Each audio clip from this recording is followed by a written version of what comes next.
viewers of Cebas. Today we have a very special person, someone you guys who's on Cebas community would know quite well. He and his fuzzy dog.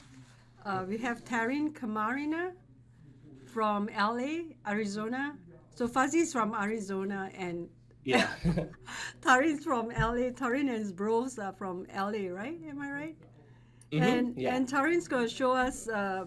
Most of you probably have seen the slow dance and a lot of his music videos, his R&D over the years, and we've got to know him on Facebook. And what I really like about Tarin is he's always so encouraging. Every time you have a post, a new post, he would take time from his tight schedule, come over and give a like, and that means a lot to everyone who posts. So thank you, Tarin, for being so sweet. Yeah, of course. Thank you for having me. Okay, so let's start with you telling us something about what's the latest. And Yeah. I know you have given me the web publishing part of it, which I will also put it on cebas.com for everyone. So the written interview question and answer, maybe you can just kind of talk about things that you didn't write down, you know. Yeah, so what's your latest and how's the weather, Yeah, how's the everything? weather's awesome here. Yeah, it's really nice. We're here in Los Angeles. It's beautiful weather. Right? Um, we recently finished up my brother's latest music video, Slow Dance, and it just actually came out a couple days ago, February 1st. And I heard you had 1 million plus viewers. yeah, for the VFX breakdown video, a lot of pages have been sharing it. Through Instagram and Facebook. So it's great that it's getting all this traction and people are really enjoying it. And same with the music video. I've been getting such amazing response, yet it just came out a couple days ago. So Julian and must be thrilled as well, right? He yeah, must. yeah, we're all pretty excited. So everything Yeah, is just going really great. that's so cool. Okay, so tell us about your bro productions because I know that's you, that's Adrian, that's Julian. So who's the older, who's the middle, and who's the youngest? Well, I'm the oldest one by quite a All bit. right. And then Julian would be the middle one, and then Adrian, he's the baby. You have lots of male in your family, like three brothers, one more cousin, Anthony, right? Yeah, And we're all all, in the entertainment related business. We're all into video production. I mean, a lot of our other relatives too, they have their own companies, own media production companies. wow. So we're like a Okay. large creative family. And how did you started? Like, so maybe tell us how you got started, or it was just the in thing to do for families in LA, to start some kind of film or sound productions. Okay, so how we got started? Yeah. How? We started Camerana Productions about 8 years ago. My brother's Julian, his music started to grow a large audience online. So at the time, we opened up a studio in Phoenix, Arizona, where we could shoot his music videos as well as promotional content for him and the brands that he works with. And some of the brands that he's worked with are like Warner Brothers, Disney, Wow. Nickelodeon, Apple, Ford. That sounds so So been exciting. mainly focusing on his projects, but then we also started to occasionally work on other projects for companies, shooting events, music videos, doing Right. audio production, product visualizations, commercials, motion graphics, films. So did hundreds of those projects as well on the side. Okay. And you said you're good. You're also recently finished the first season of Camarena show. Can you tell us what Camarena show is about? Yeah, we started the Camerina show last year in LA. It's at our place, and it's a show where my brothers Julian and Adrian they chat with some local celebrities here in LA and other people in the entertainment industry. Time. So we all know that some years back, LA's life, I mean, it was quite expensive, the rental, the real estate, and a lot of visual effects studios started moving out, right? So you said things are still very breezy there, it's still very hot, there's still a lot of visual effects, artists, actors, all Oh those yeah, yeah, people. yeah. There's still a lot of Yeah. studios. I mean, So this is where everybody comes from all over the world to do entertainment So let's business. You say know. I'm 20 years old and I'm fresh grad and I'm really attracted to Tinseltown and I want to go to LA. So what would be your advice to me as a new traveler going to LA, trying to get my big break? Well, from my experience, for us, it helps a lot if you can grow like in your hometown, and Okay. build connections. That's way. I mean, that's what we did. We built connections. So my brother already had connections working with a lot of these big brands, like I had mentioned before.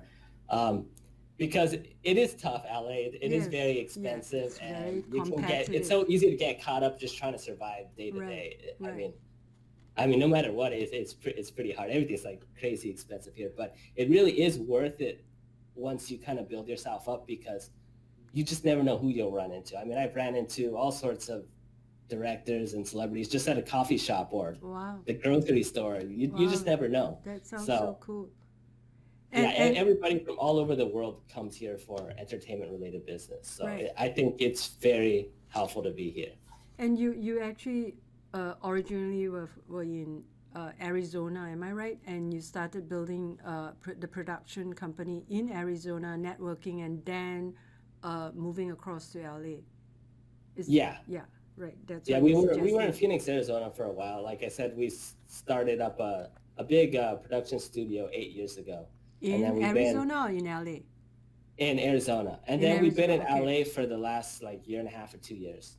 Okay, so I guess in Arizona, they were projects coming in, but not as much as if you are right now in LA. You get a lot more projects coming in because you're in the center of entertainment industry. Yeah, and also a lot of the brands that my brother works with, they're based in LA, so it kind of helps being a little bit closer to them. Okay, We're always pretty busy, so it's a okay, little easier if we're so good. closer to all the stuff going on Except here. I think summertime is about 30 degrees there. Am I right? 30 degrees heat. Celsius? I How used hot to is it? Fahrenheit, but I think so. It's really nice weather in LA. It's like it's always nice. It never Yes, gets I too know, hot I or too know, cold. I It's know. not like like Arizona. It's like so hot in the summer. It's terrible. The Yeah, winter I it's mean, beautiful, but it's crazy. Arizona is a desert, right?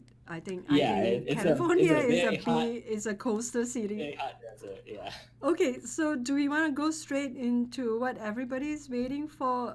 Tarin's breakdown, and which affects making off of slow dance. Let's see the actual slow dance, and then we see your breakdown. Okay, yeah. So I'm gonna show you. I'm going to be going over my general workflow for creating a destruction shot. So I created the destruction using thinking particles. So Okay. I guess I'll switch over to share my screen.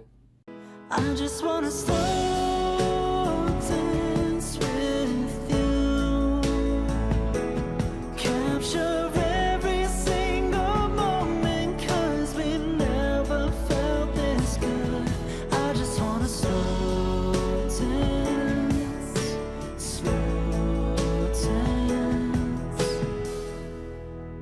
with you.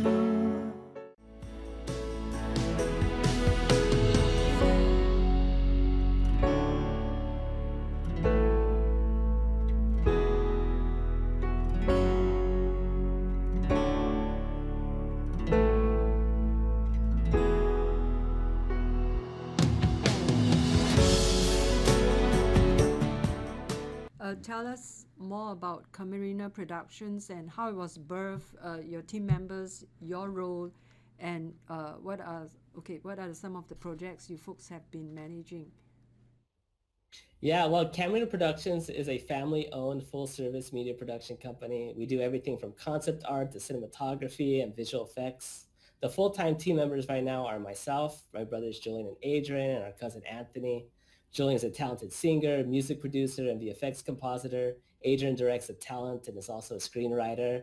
And Anthony is a great experienced photographer and cinematographer.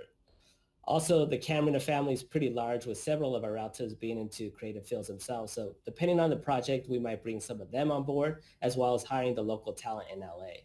For myself, as a small team, I often have to wear many hats, but my main role right now is to come up with both creative and technical solutions to creating high-quality live-action visual effects shots.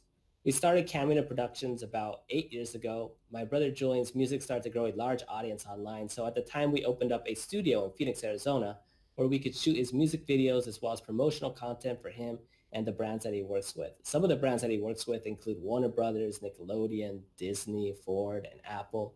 But our main focus has always been my brother's projects. But occasionally we would also work on projects for companies, shooting events, music videos, doing audio production, product visualizations, motion graphics, commercials, and films. Okay, the part where you talk about Julian working with Warner Brothers and some of the big names, what were they? Were they like openings or whole show? What were they? Yeah, also all sorts of things. I mean, a lot of promotional content, and they invite him to go to different places, and speak about things. And there's all sorts of videos and posts that I've created if you follow him on his social media. I'm also very active on Instagram, so people can follow me on Instagram, and I'm always posting different things, a lot of behind the scenes stuff. That's where the vast majority of my posts go So to. you're gonna do everything. So everything like you be doing commercials. But are you focused mostly on music videos, or you doing a broad range of things from films to games Our, to? our main focus has always been my brother's projects for his music videos, and as well as the promotional content for him and then the brands that he works with. But we'll take on projects on the side, if it makes sense. Okay, okay, gotcha. So any memorable people in the industry that you felt had opened doors to you or Julian or one of your other brothers when you first started that you like to give mention? Well, the best thing about Thinking Particles is its online community. It has an excellent online community, and everyone is so supportive and helpful in answering questions. And I've really learned something from just about everyone. I feel very fortunate to have learned from all the amazing Thinking Particles VFX artists, many whom have worked on some of the biggest Hollywood VFX films. And it's really thanks to all the amazing VFX artists that have helped me along the way that I'm able to create the VFX that I can today. Alrighty, so I'm gonna play the sequence of shots that I'm gonna be going over, and all the destruction here is made with Thinking Particles. So this is a big ground destruction with it opening up in the Right. ballroom. You can see that's a digital double that I created of my brother Julian. So he's climbing up, trying not to get smashed by all this chaos, and then him running and sliding and barely missing getting hit by that falling statue. The more the Yeah. digi double, is that something new for you? I had created one for my brother in the past, so I already kind of got used to the workflow of how to do it, but I wanted to create something that was higher quality. So Okay. I actually got him scanned at a facility here in LA there was like 210 cameras. And then once I got Wow. the pictures, then I put them together myself, and I rigged everything up and did the texture, all the cleanup work. And I've been really working on that lately to even add more functionality, blend morphs and all sorts of stuff. So we took like 50 different scans over there. So I have a lot of great information to work with. So what software do you use to kind of clean up the digi double?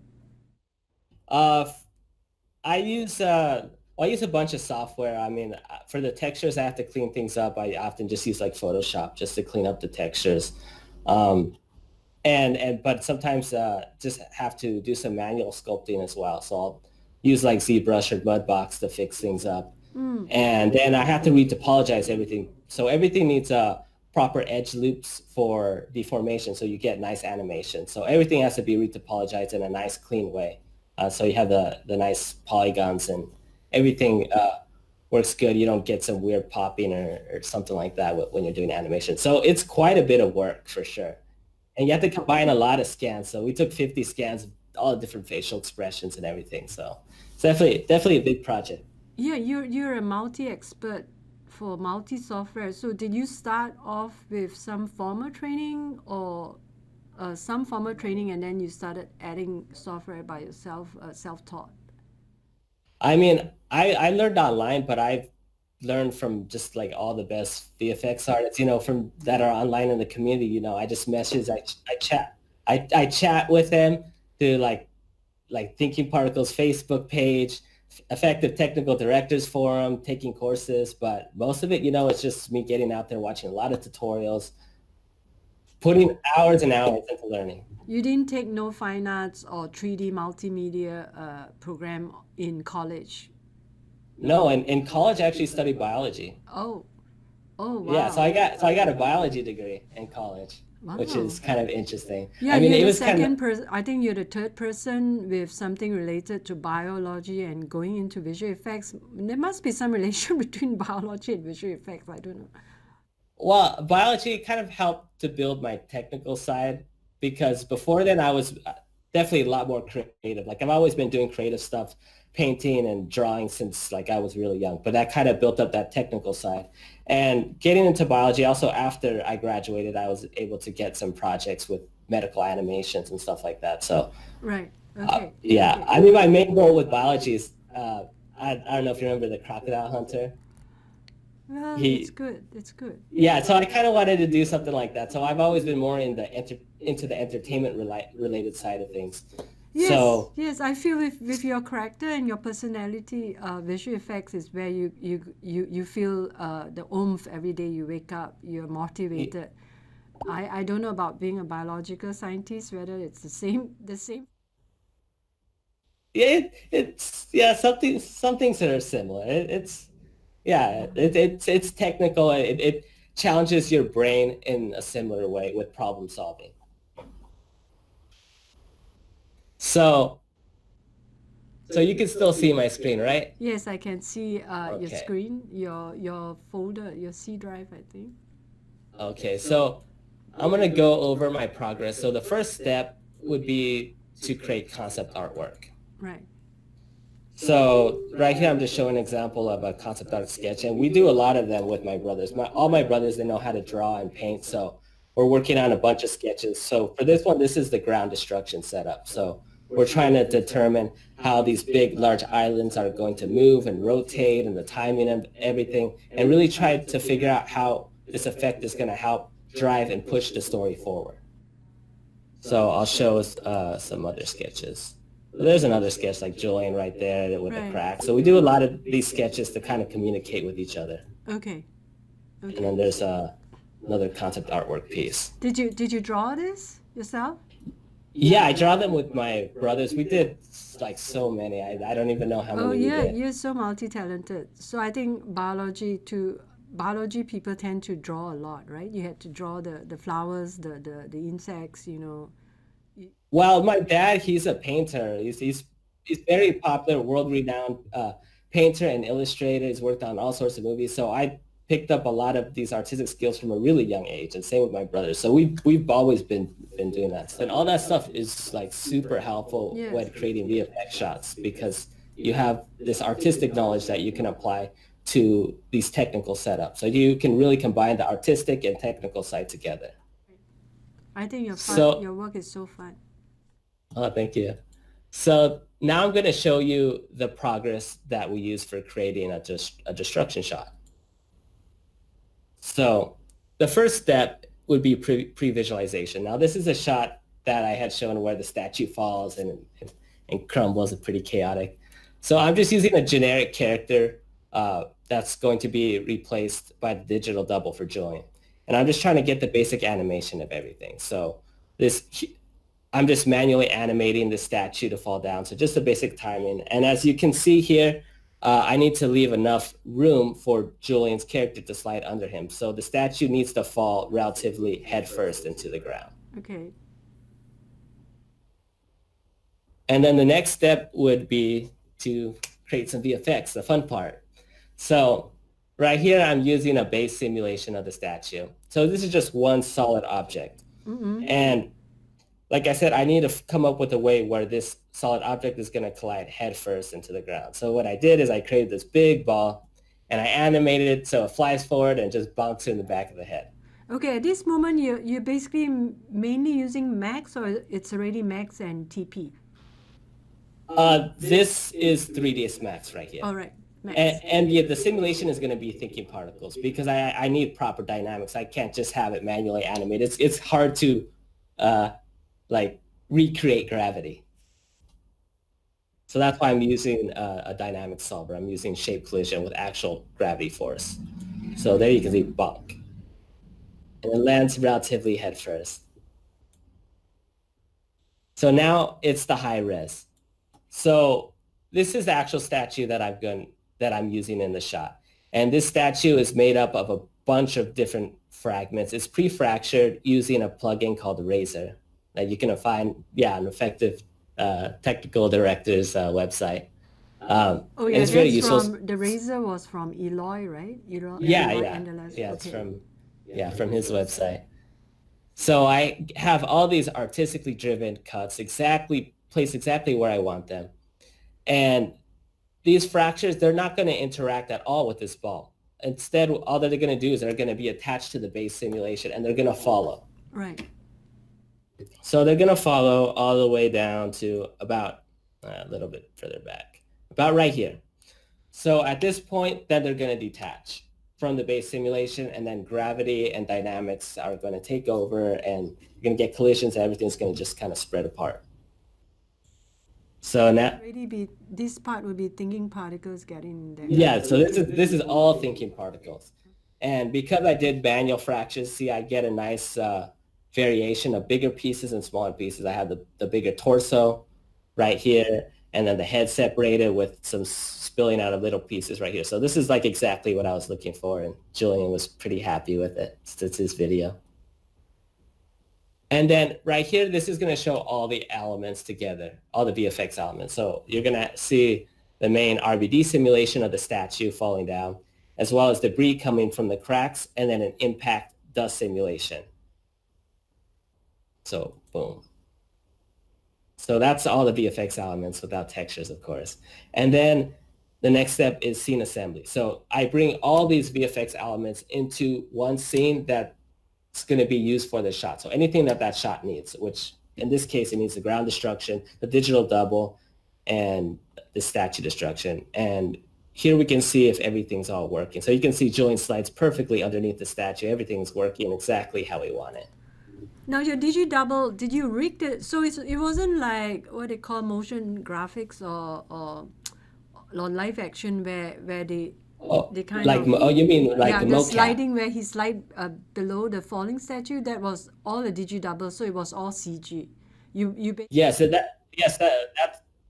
it's all CG using a combination of motion files that are blended together, as well as keyframe animation for minor tweaks and to get proper timing. And you animated and rigged the figure, the DigiDouble, to move sliding below the statue, right?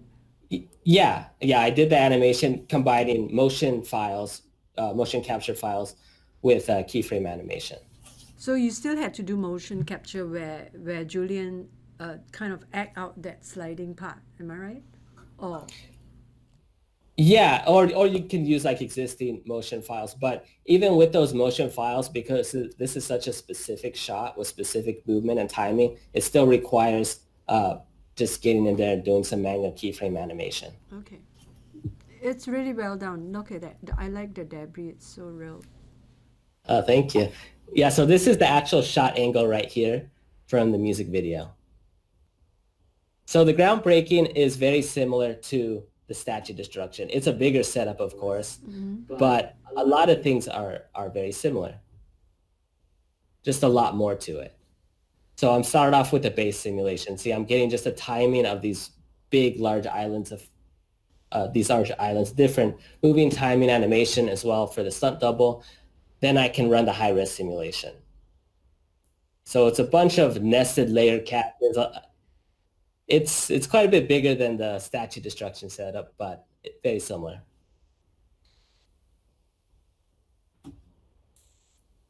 So now I guess I'll show you the thinking particle setup. So let's see. So I'm going to go over the statue destruction because the ground destruction would take all day to go over. But I'm going to stop you here and ask you how many years or how many months did you take to self-teach thinking particles from the time you first discovered it to being able to do pro setups like this? Like, how long did it take you? Well, I've been learning thinking particles for probably about 4 years now, but it's basically, I mean, this is all I do all day, every day. I get up and I make VFX all day until I go to sleep, you know?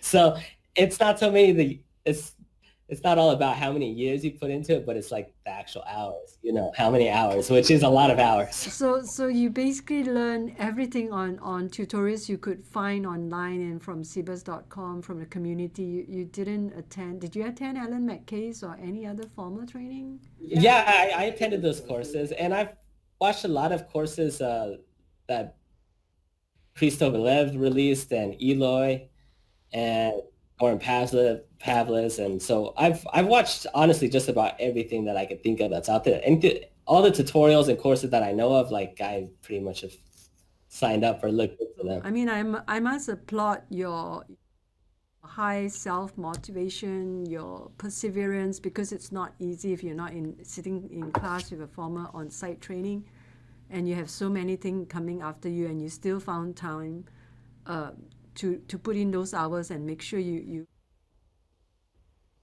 look for all those tutorials that's coming from all over the place, and then learn and put those pieces together. I think that's a major effort from your side. So kudos. Yeah, thank you. Yeah, that's not Yeah, easy at it's all. a lot of work to learn it all. But for myself, I mean, I learn a lot better just learning on my own. Like I can put in a lot more hours than, I mean, I learned way more after college than I did in college, because you spend so much time commuting to class, and there's so much time that I feel is wasted. But when you learn on your own, I mean, I can learn all day. So it takes the discipline, but I have that personality. Whenever I get into something, I'm just like super obsessed. Yes, So. you have the personality that's meant for this kind of job, more like behind the scene, remote, and everything CG. Well, good for you. Thank you. So let's see. So this is the destruction setup for the statue. So you can see it's already broken up right here. So I'll run through the thinking particle setup real quickly. So as you can see in the top left corner right here, these are the groups. This is where all the particles can get organized into different groups, and based off of different rules and conditions, they can switch from group to group. And it's also where you can apply different dynamic setting properties. So the first step would be the low-res simulation. So with object-to-particle operators, this is how I import the different objects. So the first one is I'm importing the base, and that's going into a group called cage. So that's that first base simulation. Then I'm importing the collider. So that's that big ball that I manually animated. And since I manually animated it, I need to track it. So I set the tracking to object to particle. And then here we have the platform where the statue is standing upon. Okay. And then here's the floor. This is where the statue is going to collide against. So then right here, this is where we can apply masses for proper dynamics. You can apply masses to your liking. And then the forces, so I'm applying a gravity force in the negative z whirl direction. And then shape collision for collision dynamics. So it's a fairly simple setup for the low-res base. So once I have that simulated, I can nest it under the high-res simulation. So the high-res simulation is going to use the low-res simulation. Let's see. You're coming to the part where you pre-fragmented the statue, or Well, the statue was already pre-fractured before coming into thinking particles, because I want very precise, exact fragments, and I want it to break up in a very specific way. If you want to really have the most control, it's always best to pre-fragment it yourself. That way you get nice art-directed cuts. So you get a really nice organic look, nice variation of larger and smaller pieces. looks more natural. Gotcha. Yeah, it looks more natural pretty much. So for the high-res simulation, I'm importing all those high-res fractures through the layer to particle operator. So here you can see all these high-res fractures. So there we go. And actually, you won't see it in the setup, but I actually use one of the latest operators from the most recent thinking particles. I actually use the VDB to remesh the statue. That's so cool. Can you show us more on that one? Because But it's very simple. Like the operator is like super simple. You just plug in your which Open VDB feature did you use? And I just used it to remesh the statue, because the statue model was a big mess. And sometimes you have to do that because when you're using different 3D assets, they're not built for destruction. So you need things to be made for destruction. And actually the VDB is very useful because you can recreate a nice closed sealed mesh. Very easy. And it's super simple. You can look it through the Thinking Particles manual and figure it out right away. It's basically just kind of like plug and play, and then you export it out. So that was very useful. I hope so that works for everyone because you got kind of a bigger brain, I think. No, it's just a lot of practice. Just practice this all the time. I mean, And anybody your that left gets right good. brain is now pretty wired. Like I think because of your creative background, family background, your left and right brain is talking to each other. You know, there are a lot of us where the logic and the visual isn't really chatting with each other. And then we're trying to figure out now where is the gap between understanding this TP logic and making it visual. Well, it's a lot of practice, and it's like the brain is like a muscle. Like you have to exercise it and exercise both sides of the brain, and and you'll get better. Yeah, you'll get better at problem solving. It's more building those soft skills. You need to build good problem solving skills and the creative side, and learn how to simplify things. I think learning how to simplify things is one of the most important things. Being able to take all this technical information and break it down into simpler chunks. And it'll make things a lot easier to understand. And that just takes practice. Like anybody could do it. Not everybody, Tarin, but people who are motivated can do it. Yes, of course. You have to be motivated. You have to be into it. It takes time. There's really no way around it. So you have to put in the time. I've got like 50-50. And I've got people who say, I got it. No, this is so exciting, and I find it so good to use, so intuitive. And I have people who say, this is very difficult. This is frustrating. I'm going to give up. A lot of it, yeah, it's just attitude and perseverance. Right. Really, you just have to really get into it. You have to be really into it. You have to do what you really enjoy. I really enjoy doing this stuff, so that's why But you get good at what you enjoy. You have the proclivity for it, Tarin. Like this is the in thing for you. It's just Yeah. you, right? I think someone said maybe if you tell the person to start with one particle. Yeah, honestly, like these bigger setups, like even the ground destruction, like if you see the setup, it looks crazy, but it's just like it's these little techniques that I learned from everywhere. It's a lot of times those very simple tutorials that help me the most. It's just learning all these little techniques, creating little setups, and a big setup is just a bunch of little setups combined. That's all That's it a is, good way really. of putting it. And then when you wire one node to another, can you tell us how you don't get entangled with all the back and forth wiring at different levels? Well, it's just keeping organized, really. I mean, that's why Thinking Particles is structured the way that it is. You have these dynamic sets where you can organize things, and you have these groups, and it's best to keep as organized as possible, so you can follow back to what you were doing. I mean, sometimes I even get a little bit messy, and I have to remind myself, oh, I got to keep organized. So, but that just takes practice and keeping organized. And so there's no debug button if you wired something and it's not working the way you want it or it's not working at all. Is there a button where you press? Oh yeah, yeah, yeah. There's the debug. Yeah, there's debug features, and there's other people that have written scripts and stuff for debugging. Um, and you can like you got the debug log window right here that you can click, or you can use the show info tooltip. Like you can actually like select the particle and see certain values for size, velocity, whatever. For the high res, so I imported all those fractures, and then I'm also gonna import anything that these fractures are going to dynamically interact with. So for example, the platform that it's standing upon, and then the floor that these fractures are going to collide against and then spread out. And then another thing I decided to do was to add some edge fracturing. So I'll show you what that is. So I basically wanted some nice breaking up of smaller pieces in between these larger chunks. So I'll see if I can get a little bit closer. Yeah, so here you can see it better. Yeah, so to do that edge fracturing, I'm grabbing those fractures, but I only want to grab the big pieces. So I just want to apply the edge fracturing. There's this extra detail breaking up on the biggest pieces. So I use a size threshold to send those pieces into a group called large pieces. And you can name these groups whatever you want, it's just for yourself. Okay. And with these large pieces, I want to create particles along the edges in between these pieces. And I'm going to use those particles later on in a volume breaker node to fracture and get these nice edge fractures. So I use a very useful operator called geom contact, and that allows me to do that, exactly that. It's place particles in between other particles, and combined with the position born, it will give me those particles.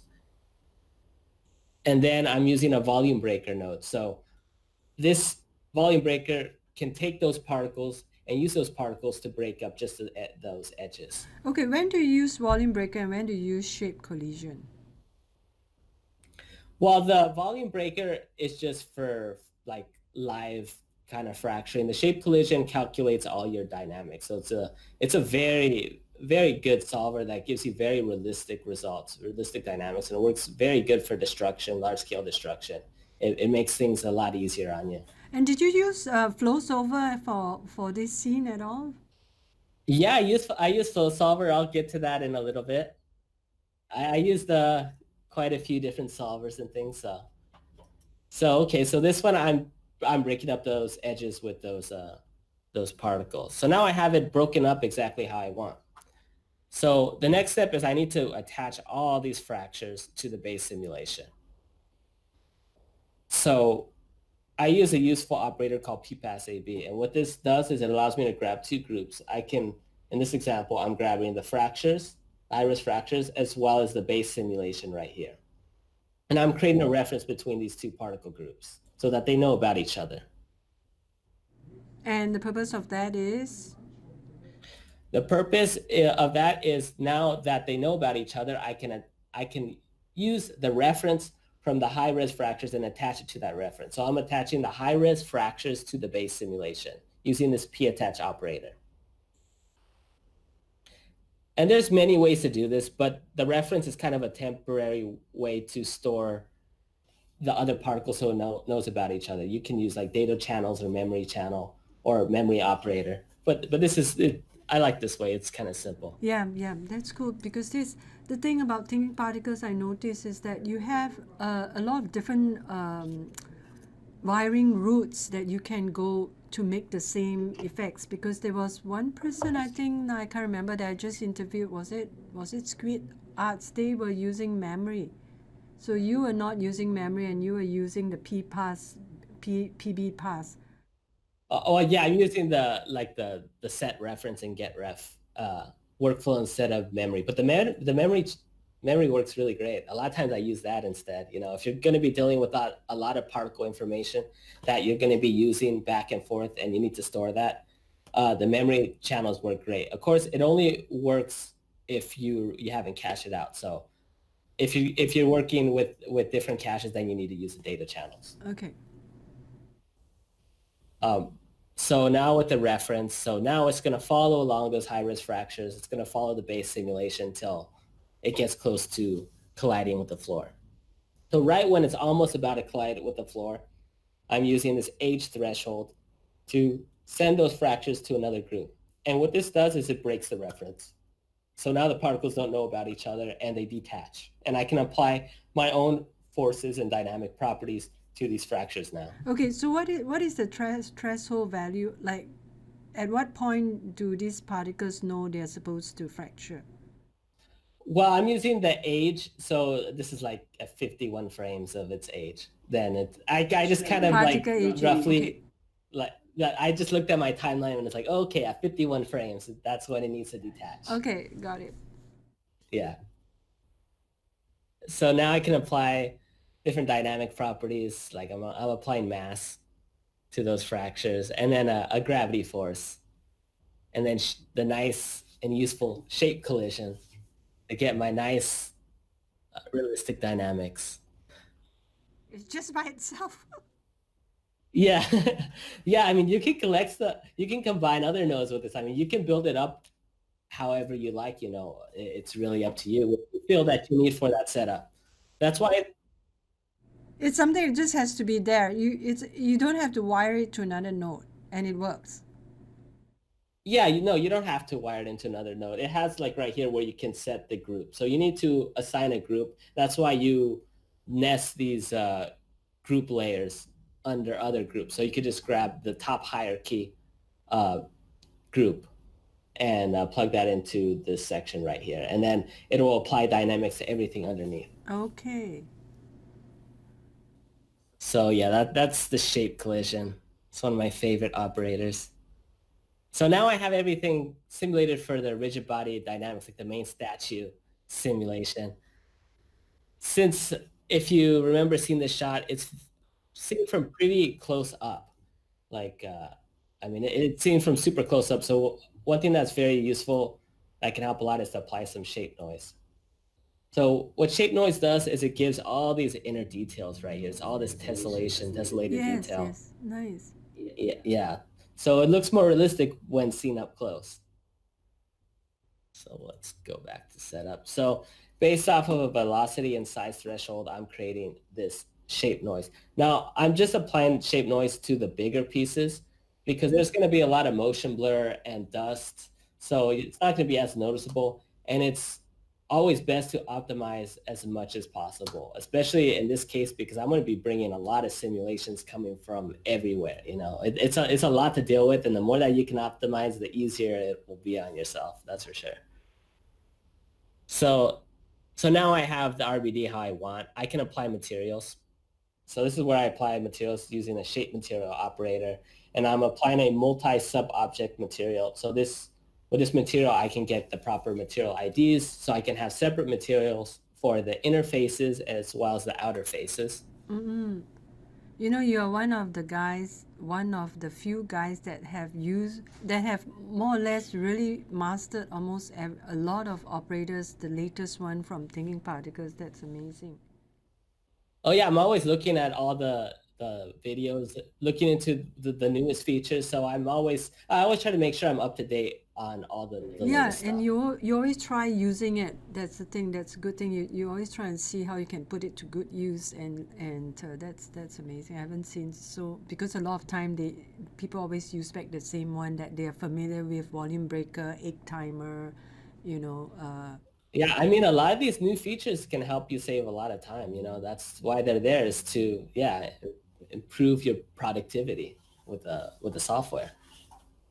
So now that I have the materials and proper material IDs and everything, then I can export it out. So I can use like the Alembic export operator. And it's very useful, the Alembic, because you can import it into other softwares. It's very flexible, or re-import it back into 3ds Max, or even use something like V-Ray Proxy, which has some really nice display options to help manage dealing with a lot of simulation files. So you can display things as points or selected faces. It's really nice. And you can even export it to Maya, am I right? Those are on Maya pipeline. Yeah, you can bring it into Maya, Houdini, like any software. So that's why I like Alembic, because it's supported by everything.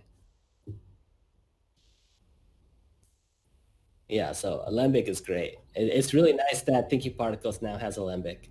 It seems to me your camera has froze. There we go. Okay, Yeah, I there got we you. go. I got your good smile. Your smile is always the best. That's the Yeah. Camarena smile, I would call it. Yeah, it's always good to Yeah, smile. okay. Keep smiling. Okay, so let's see. So you can see my screen and everything's Yes, I good to can go, see right? it. If you could maximize it. Okay.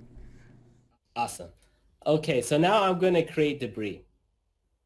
So based off of those fractures, but I'm taking those fractures, and then based off of a velocity and age threshold, I'm going to start a clock. So I'm going to start a timer that's going to emit debris particles for a certain amount of frames.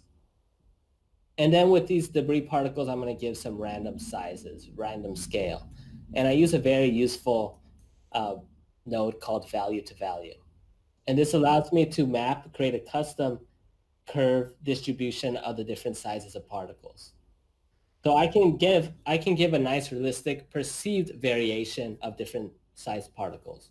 Works a lot better than just using random size. All right. Gives you a lot more realistic result. So do you have to, you just need to move the curve, and Thinking Particles will do the job. You don't really have to say, I want 100 particles this size, I want 100 particles that size.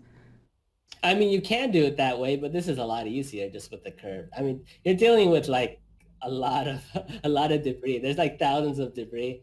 It's kind of hard to say like 50 particles this size, 100 particles that size. Right. You know, So yeah, this is it's a lot also easier just using a curve. one of Joe Scar's favorite, value to value. Yeah, it's really great. It makes things a lot easier. Talking about Joe Scar, I guess you're very happy. You want to build up the Camerana Productions. Would there be any point that you like to like work for Scanline Visual Effects? I'm always open to different possibilities. I mean, yeah, I mean, I love the work that Scanline does, so I'm always open to whatever comes my way, and yeah, just always open to different possibilities. You never know. Yeah, I never know what's going to happen in the future. You never know. It's a small world, but it it's always everybody's trying to find out about each other, and you need to build trust, and people need to see that you actually know what you're doing and stuff. So They're in LA. Go knock on their door and say hi. I'm with Thinking Particles as well. Scanline, yeah, serious. well, people say all sorts of stuff in LA, so you got to kind of prove to people that you actually know what you're doing. You do. You do know what You you're can't doing. you can't just say that I know VFX or I can do this. You got to show. Talking only gets you so far. Well, they really emphasize a lot on training, and they have their own flow line. I think your skills are really, really good. I mean, it's at a level that you're basically problem solving, and you can even be a technical director. I don't know. You have such good skills. Yeah, it's all building those soft skills like problem solving. The software. They're tools. They're tools that you use to create a shot, your vision. But it's building those soft skills like problem solving. Then you can use any software. You can do anything. Thinking Particles is just, it's a software that allows you to use your problem solving skills. And it's very well structured for creating, procedural effects and gives you a nice blend of, technicality with user friendliness and being able to really custom art direct your effects. Yeah, thanks. That's true though. I do hear a lot of those who have created great projects with Thinking Particles feel that way. And for the students, of course, they always have to have that jump from the mental hurdle, and then they get to it. Then it's fine. Yeah, it's just all practice. So I guess back to this setup, let's see. So I'm starting a clock and creating the debris. And I said that I created the random size particles right there for the debris. So the next dynamic set is a kill position. So I'm just going to be deleting any particles that go below a Z world position. So basically I'm just trying to get rid of particles that are going outside of the camera's view. Okay. So I'm killing or deleting, however you like to say that.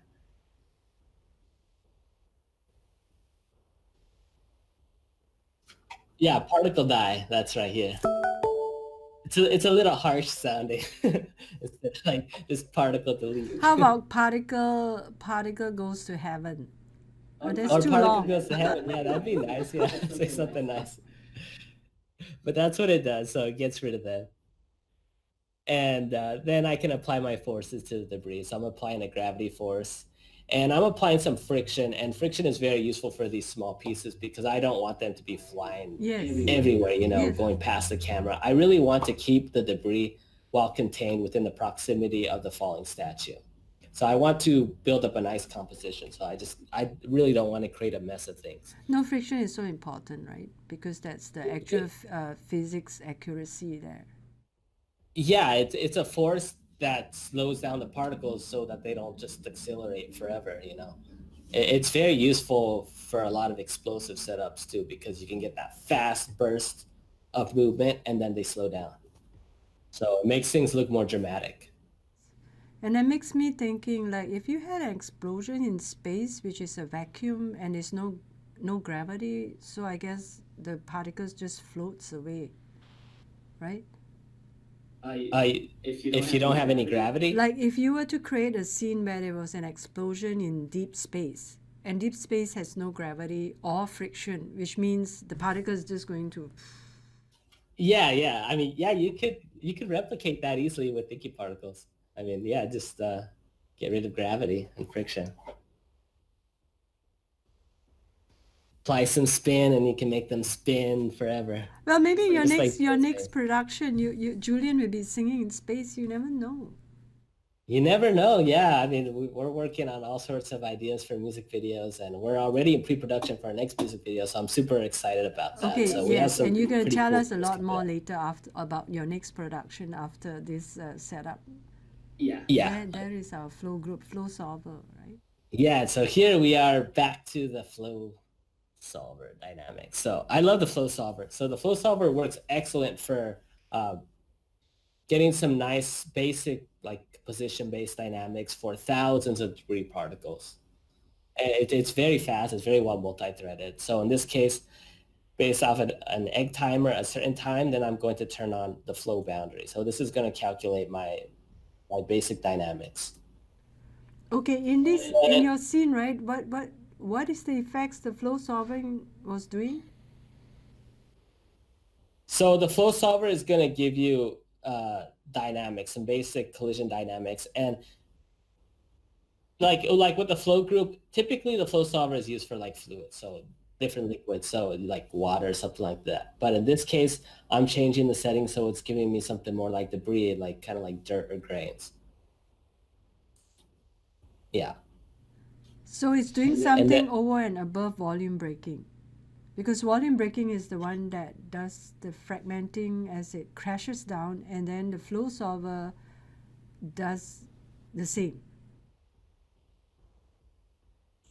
The volume breaker is for braking. The flow solvers for giving is for dynamics. It's like the shape collision or bullet or something like that. You know, you can get certain dynamic properties. Yeah, but it also kind of can give you let's see. If you could show the part where the flow solver is. Yeah, it has all these different settings for viscosity and tension and all these fluid properties, these fluid-like properties. And you can apply it to your debris so that it kind of has like a fluid-like look. Okay, the physical properties of the... Yeah, these are all the physics properties. Mm-hmm. And then this is the actual flow solver that you need. You can increase subsamples if you need. In this case, it was just fine. And so that's for the debris, and you can instance debris particles with frost or however you want, you know, copy different objects to those particles. And like, for example, frost will read that scale data channel or attribute that you created to get those random sizes. So the next step is to create that impact dust. So to create that impact dust, I'm going to emit particles on the surface of those fractures. And then I'm going to attach those particles to the surface of those fractures using a p-attach. So now I have these particles that are following along with these fractures that are like glued. They're like stuck to those fractures. Okay. And then I'm using a p-pass AB to grab two groups. I'm grabbing those seed particles that I just created and the floor group. And then I'm using the intersect helper, which is going to shoot a ray downwards from those seed particles to the floor. And wherever it hits at that position, it's going to birth particles. And those particles are what I'm going to be used for the fluid. So I can put these particles into a fluid solver such as Phoenix FD or FumeFX. In this case, I used FumeFX.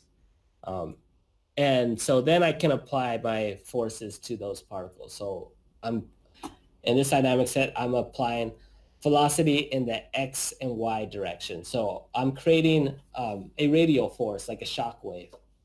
So it's like the particles hit the floor and then it kind of have some bounce, a bounce to the X, Y axis or something.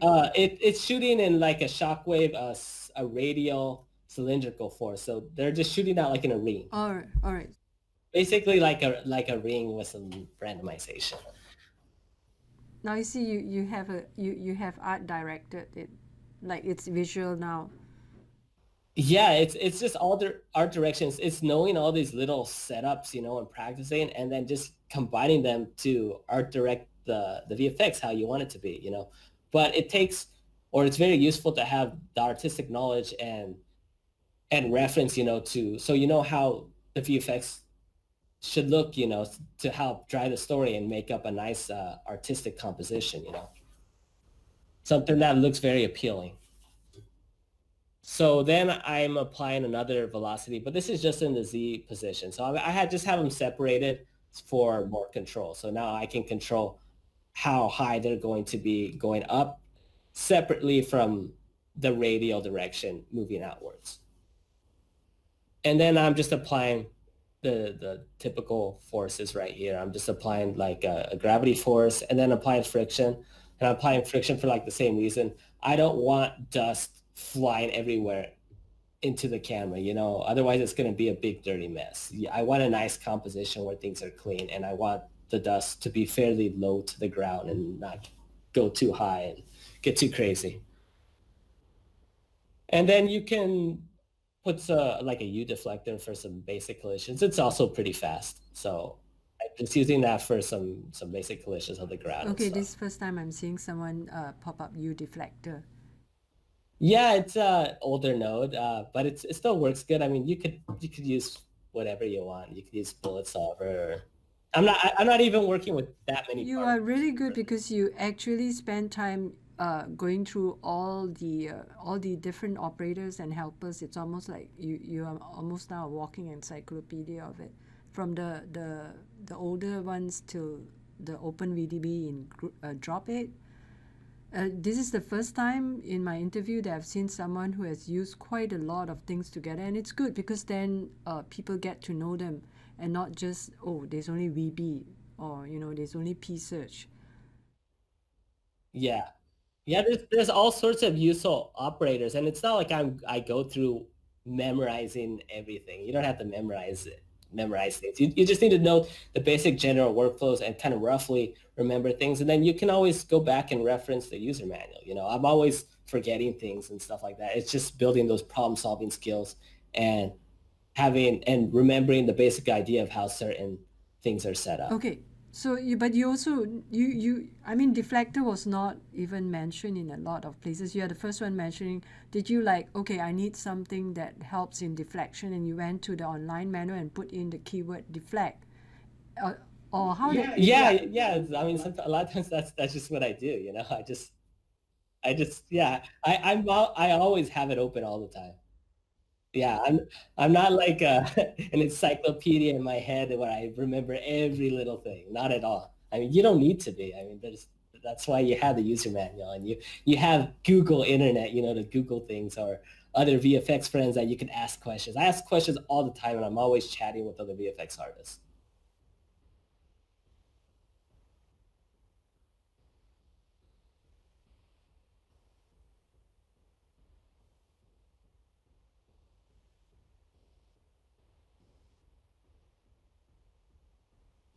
Yeah. Yeah, I mean, as you get better, you'll learn better ways to optimize your setups. It's not always about creating like this big complicated setup. Sometimes you can accomplish the same thing in a lot simpler way. And that's what a lot of maybe new users don't realize, is that you don't have to create this crazy setup. I think the better that I've gotten, the less nodes I use.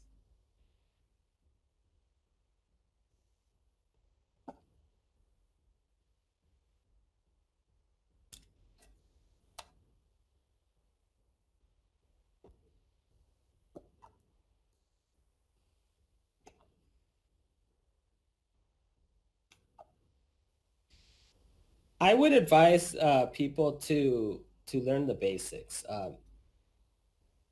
Like Joe Scar has a really good set of videos that go over the basics, and I mean, I use a lot of that stuff. I mean, all the time too, like till today. Even though that came out a while ago, it's really learning the basics and building problem solving skills. And it's good to keep up to date, but you don't need to memorize things and learn every specific detail about these new operators. That's why you have a user manual. You can reference, see what's new, and decide what you think will work best in using for your project. So let's see. So yeah, that's the whole setup. See, it's not too bad. So that's the whole setup for the statue destruction. So now I have all this simulation done, so it's all ready to go. The next step would be scene assembly. So I need to bring in the simulation into the actual shot, the shot that has all the other elements. So I'm going to show you that. And this is the crazy shot. So now you can see here we have the destruction. We have this big CG interior, and I place the statue. The statue goes right here, and then you have Julian's little double right here. I'm going to come in a little closer so you can see easier. Okay. Now, did you create this entire scene? It's in a... It's a combination of everything, different existing assets kind of kit bashed together. Pretty much everything that went into destruction had to be remeshed. So I had to find out a way to remesh. I use the VDB a lot for remeshing. Sometimes I had to kind of just manually make something, especially for the columns, If it wasn't too complicated, I would manually model it. So there's a lot of fixing up that goes into something like this. Wow. So and yeah, so I kind of just put things together, combine different assets, decided what looks good together, what doesn't. And so yeah, it's definitely a lot of work, and also fixing up a lot of textures. Some things didn't have textures, some things had textures, sometimes the textures were too low quality. So yeah, it takes quite a bit of work. This is your area, right? So all the CG, you were the one doing it. It must have taken you Yeah, I did all the CG aspect. I did all the VFX simulations, like many hours of... assembly. Yeah, as well as coming up with the camera angles and stuff like that, art directing the VFX. So do you work from everything. morning to night? I mean, when a project is going on, like when you're really focused on this and you're excited, do you like wake up early and do until, quite late in the evening? Do you rest? I mean, it all depends, I have a hard time procrastinating. It's hard for me to put things off. I don't know if that's a good thing or a bad thing, but whenever I have something, I just have to get it done like right away. Like Yeah, I just don't that's a like good things attitude. I don't like things to build up. So I'm always trying to get things done as quickly as possible. I mean, I do kind of balance out my day, and I exercise and different things like that. So I keep mentally sane. Yeah, that's good. That's good. That's good to know. And that's Yeah, good and I advice mean, too. health is very important. You need health for longevity. I have a standing desk, so I'm not always sitting down all the time, and I'm always exercising every little while, or just put on some music and start dancing in front of my computer. No, So, that's I don't know, that's anything. what I think it's good for people to hear, especially people who just going in for the career and they are they are working very hard. You still need a balance. Otherwise, you just simply exhaust yourself. You'll do a lot better, and your work will be better than just kind of like just working all day nonstop and say, oh, I got to get this done. You got to balance yourself. Your work will look better, and you'll be healthier minded, and you'll be a better problem solver. So this is the scene assembly. So I'll show you from the actual shot angle. So this is the actual shot angle. So this shows all the destruction and chaos and stuff. And as you can see, there's a lot going on. There's all sorts of simulations, digital double right here, the statue falling down, ground destruction. So I need to figure out a nice way to kind of put everything together. So I use a very useful workflow called deep compositing. Okay. And it's very helpful in combining thinking particle simulations with other simulations coming from other plugins within 3ds Max, or even other software as well. So everything can just everything can come together and be combined in a nice seamless way. So I'm going to show you that real quick. Nice. So, Wow. so what I do is I render out deep EXR passes, and this gives me these big files that have all this extra data. So I know the exact positions of all the VFX elements. So as you can see here, this is in a compositing program. I have the ground destruction right here. You can see the interior, the ballroom, and then Julian's stunt double right there. And then here's the camera. So when everything's being seen through the camera, everything will be positioned in the correct place. So I'll show you the little comp right here. So here's like the deep comp right here. and the 3D comp. So this is what I work on. I work on the 3D comp and then the deep comp part. And then my brother Julian will work on the 2D comp right here. So this is where he balances all the lighting and does any 2D effects, color correction, adding glow, anything like that. And I'll show you real quick the... It's kind of complex, but I think you guys are so used to it.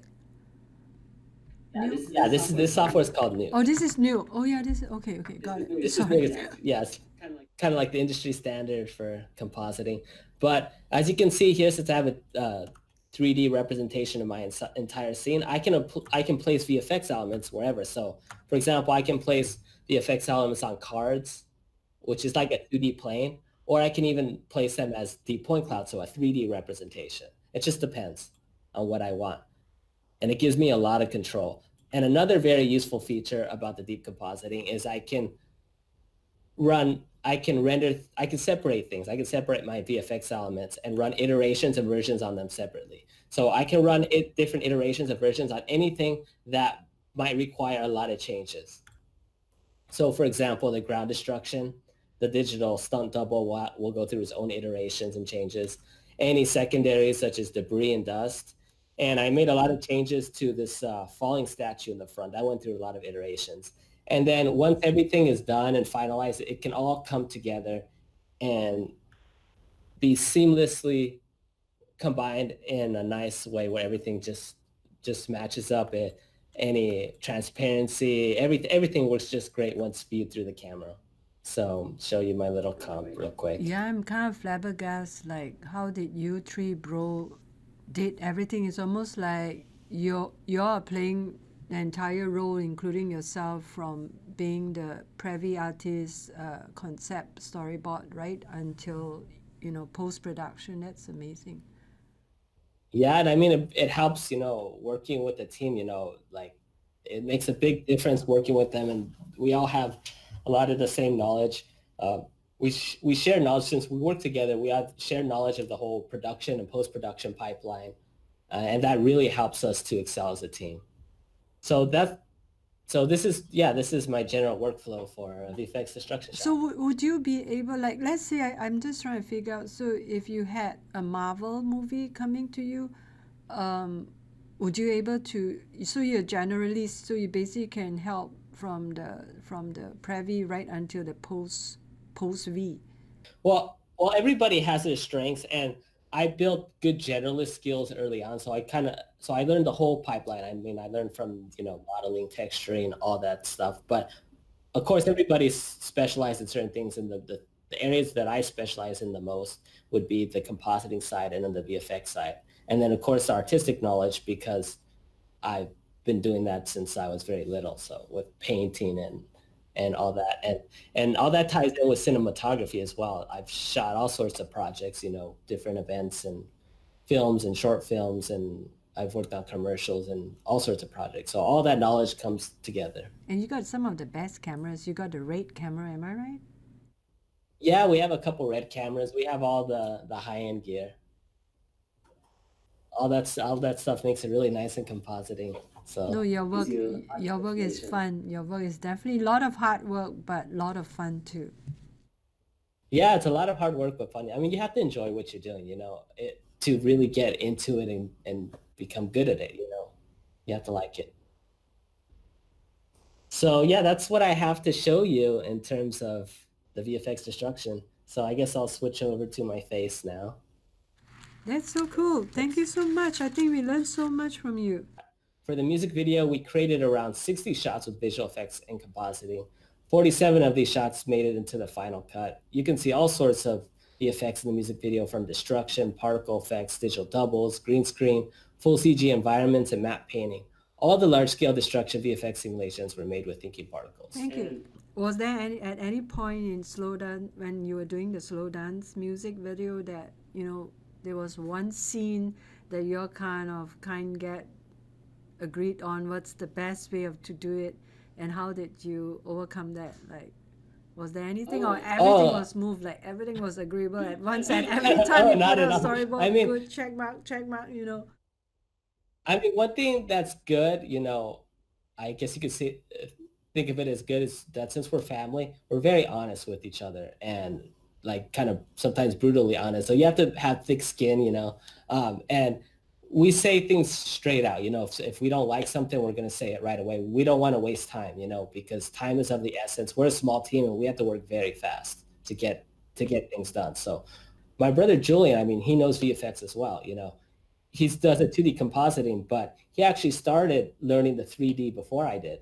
Um, I've gotten more into it and learning and looking at tutorials, and he does, but he has a very good understanding of everything, and he's very good at problem solving. So he'll see something. If I'm having trouble on something, he'll be like, hey, maybe you could try this. So we're all working together, problem solving the shots, figuring them out. Okay, Tarin, so coming to Thinking Particles, can you tell everyone like when did you start with Thinking Particles, and how did you overcome the logic, which some people say it's kind of tough, but obviously not for you. So some tips here, please. Yeah. Yeah, well, I wanted to take my brother's music videos to the next level. And I remember seeing the movie 2012, and I was just blown away and impressed by all the large scale destruction shots. I'm like, man, I got to do something like that. So I started doing a bit of research on how it's all made. And I came across Thinking Particles. And like I looked into it at first, but I wasn't sure if I wanted to dive into learning such a deep tool set. But soon after, I saw the trailer for Independence Day 2, and that came out, and I was just blown away by the work that Scanline VFX did, and I just had to learn it. There was just no way around it. You can create a really technical simulation, and then make that technical simulation that's like looks perfect, perfect dynamics, look terrible because it doesn't have the right lighting and composition. Well, for the Thinky particle, I've been using it for 4 years, but I mean, I've been learning 3D for almost 10 years now. Yeah, I mean, before using 3ds Max, I was using Maya and Cinema 4D. So I kind of transitioned from Cinema 4D to Maya to 3ds Max, and then I'm used learning other software all the time. So it's a lot of hours. It is a lot of time. It's really just a lot of time put into it. So what are some of the features in Thinking Particles that you feel are unbeatable? Well, I think Thinking Particles is overall excellent VFX tool. I really like it for the large scale rigid body dynamic simulations. I love shape collision dynamics. They're very predictable and forgiving. I can test settings on a smaller scene until I get the dynamics that I want with fast iterations. Then I can apply it directly to a larger scene and get predictable similar results. And also the overall workflow of Thinking Particles is very well structured for large scale destruction. I can create a base simulation to get those specific art directable results, cache it out to disk, then upres certain objects, progressively layering simulation caches to get more detail only where needed. And I also like bullet. The bullet physics dynamics are very useful for the smaller scale simulations, for simulating large debris. Whenever you want to simulate a lot of something, but you need more precise collisions than like the flow solver.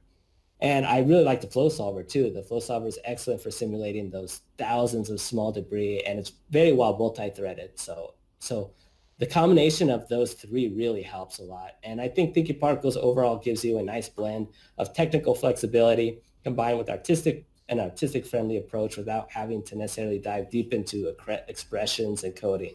So it's a really nice blend. Thank you. And is there any favorite feature that you really love? From the new operators, well, the one that helped me the most, like I was mentioning, was the VDB. The VDB actually helped me a lot because I needed to remesh these assets that were terribly modeled. So I had to pretty much figure out a way to remesh it, and it was a lot of work. So that was a kind of a quicker way to getting a nice closed sealed So mesh. that worked. The VDB worked perfectly for everything you had to remesh, right?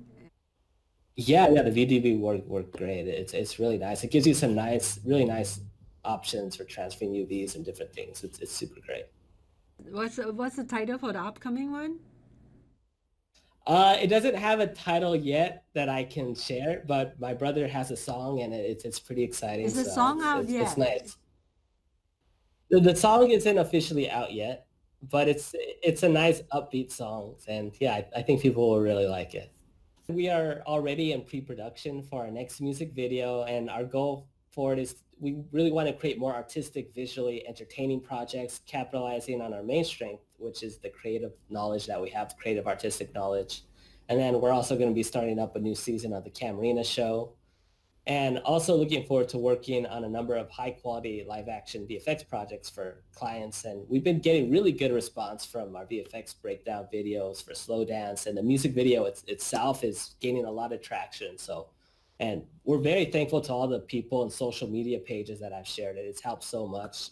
Like you were saying, the VFX breakdown videos have already accumulated over 1 million views across all the social media pages. It's been shared by countless pages. So, and it's great that they come up to me and they appreciate the work and like, hey, we would love to share it. And I've had film festivals reaching out to us, so all sorts of stuff. It's really nice. And we've been getting a lot of interest in using our VFX services. So we are pretty excited for the future.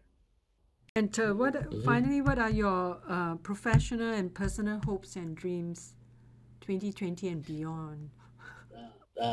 Yeah. Well, I'm very excited to be working on more projects with my team. They're a great team, the four of us. It would be great to expand our team with other talented individuals that can help strengthen our team, as well as collaborating with other companies. We're constantly pushing the envelope when it comes to VFX for music videos and feature films and other projects. And in terms of balancing life and work, well, work is my life, and I really enjoy working with my family. Yes, I can see you have a very good aura there, very bright. So you're good. You're good. I mean, thank you. Emotionally healthy, mentally healthy, physically healthy. Yeah, I try to. You know, it's all about getting exercise and eating well, drinking water. So are you going to ever dream of expanding beyond? I mean, now I know it's much of a more of a family business, and you're supporting your brother and all that. Will you one day expand to be a major production? Like, are you going for that? Like to take in new talents or partners and Yeah, we're looking forward to that. I mean, it would be great to work on feature films and collaborate with companies and I mean, the sky's the limit, you know. Only the future can tell what will happen, you know. But I'm excited for it, and it's looking pretty promising. Okay, so that's what everyone wants to know, because sometimes people just want to have that fun, family clan thing. And basically you have so many brothers, and Julian's so talented and you're so talented, that would be like sufficient really for a long time. So I was just wondering, are you scaling, or are you going to keep it cozy, Oh, no, we're always looking for other team members to come on board. We're always looking for talented individuals. You know, teamwork is very important, and it's finding the right individuals that can help strengthen our team. We're a small team. You know, there's 4 of us that are doing this full time, but we're a strong team, and we have excellent communication skills and the shared knowledge that helps us to, create these bigger projects with a smaller team. Okay, cool. Okay, that's good to know. Okay. So thank you so much, Tarin, for being here today. Yeah, no problem. Thanks for having me. I'm glad to be here. Yeah, it's good that I finally can be here and talk Yes, about my work. I think we should do it more often. I like your Yeah, enthusiasm. definitely. It's infectious, and it's positively infectious, and I really enjoy your enthusiasm, your motivation, the power of it. So thank you for being here. Oh, thank you. Good luck. Take care. All right, thank you. you. Talk soon. All righty. Talk Bye-bye. soon. Bye. Send my regards to your brothers. Okay, thank you. Yeah, I'll tell them. Oh, yeah, I will.